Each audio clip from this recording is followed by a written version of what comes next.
Actes des Apôtres, chapitre 14, verset 8. À Lystre se tenait un homme impotent des pieds, boiteux de naissance et qui n'avait jamais marché. Il écoutait parler Paul. Donc notez bien, écouter parler Paul. Amen. Et Paul, fixant les regards sur lui et voyant qu'il avait la foi pour être guéri. Amen.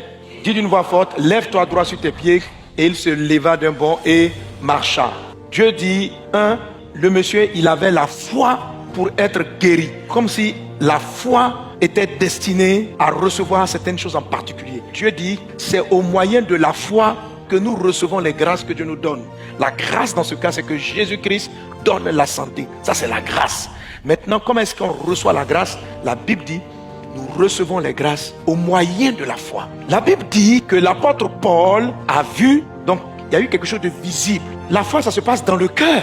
Ce sont mes espoirs, ce sont mes attentes. La foi, c'est la ferme assurance des choses qu'on espère. Mais il y a un côté de la foi qui est le volet visibilité. C'est-à-dire quelqu'un qui est à côté de toi peut voir certaines choses qui prouvent que tu as la foi d'une telle chose. Hébreux 11:1 dit, la foi, c'est la ferme assurance des choses qu'on espère. Ça, c'est le volet invisible. La démonstration. Démontrer, c'est montrer. Donc la foi est visible, a un côté visible. Lorsqu'une personne va recevoir de l'abondance, il y a quelque chose qu'elle fait qui est visible. Lorsque quelqu'un doit recevoir un miracle ou une grâce particulière, il y a un aspect qui devient visible. C'est-à-dire que tu as une attitude qui correspond. Jésus, décrivant la foi, dit encore ceci. Je vous le dis en vérité, si quelqu'un dit à cette montagne, « ôte-toi de là, jette-toi dans la mer », s'il ne doute pas dans son cœur, mais croit que ce qu'il dit arrive. Vous voyez ça? Ce qu'il dit arrive. Ça, c'est un peu futur. Ce que je dis va arriver. C'est pourquoi je vous dis, tout ce que vous demanderez en priant, croyez que vous l'avez reçu. Il y a croire que je vais recevoir et il y a croire que j'ai reçu. C'est pas pareil. Si vous croyez que vous avez reçu, c'est alors que vous verrez cela s'accomplir. Donc l'accomplissement n'arrive pas au moment où on espère recevoir. L'accomplissement arrive au moment où on croit qu'on a reçu. Je me comporte comme si la chose était là. Donc vous ne pouvez pas rester dans votre foi au niveau des attentes de l'espoir. Et à un moment donné, vous devez absolument passer à l'ingrédient de la chose qui est manifeste, qui est le comportement. Si je prie pour avoir une voiture, à un moment donné, je dois croire que j'ai reçu la voiture. Tu vas observer les gens qui ont des voitures, leur comportement. Quand ils ont une clé, ils tournent ça dans la main. Donc il n'y a pas de clé dans ta main. Ou si tu veux, tu prends la clé de ta maison et puis tu tournes. Amen.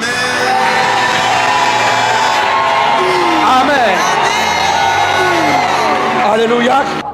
On dit pourquoi tu tournes ton doigt comme ça? Tu dis parce que je vois une clé. Amen. D'une BMW, dis la marque. D'une quoi? Je démontre ce que je n'ai pas encore vu. Je n'ai pas encore vu le travail, mais je le démontre. Je n'ai pas encore vu le mariage, mais je le démontre. Je n'ai pas encore vu ma voiture, mais je la démontre. Exposez-vous au message, aux personnes qui vivent ça. Donc c'est l'écoute, mais toi-même, il faut t'exposer à ça. Si je veux la foi pour être guéri, je dois m'exposer à l'écoute de témoignages de guérison. Si je veux la foi pour réaliser certaines choses dans ma vie, je dois m'exposer. Tu vas me demander, pasteur, mais comment tu as la foi pour que ces gens-là se lèvent, qu'ils marchent, etc. Je vous ai dit, il y a une culture que j'ai toujours, c'est de prendre mon temps de lire la Bible sur les miracles de Jésus-Christ. J'écoute juste. Il n'y a pas à se concentrer. L'écoute de ce que vous voulez développe en vous le volet assurance de la foi. Ce qu'il faut faire pour développer cette foi, c'est développer l'écoute. La foi vient de ce qu'on entend. Paye le prix d'aller écouter. C'est valable pour le mariage, ce qu'il dit, c'est valable pour tout. N'aie pas honte, ne sois pas gêné de les écouter sous prétexte que ça te rappelle ta douleur, ça te rappelle que tu es encore dans la galère. Tous les enseignements qui donnent comment on prospère, comment on réussit, comment on fait ça. Il faut t'exposer à ça. Ça va t'aider. Surtout les témoignages de ceux qui ont réussi. Ça, c'est trop fort. C'est ce qu'on appelle les témoins, c'est ce qu'on appelle les dévanciers, et ce qu'on appelle la nuée des témoins. Ne l'oubliez pas. Alors nous allons prier pour dire, Seigneur, parle à mon cœur. Rends ma foi parfaite, qu'elle soit dans cette phase démonstrative. Tu peux te lever et prier.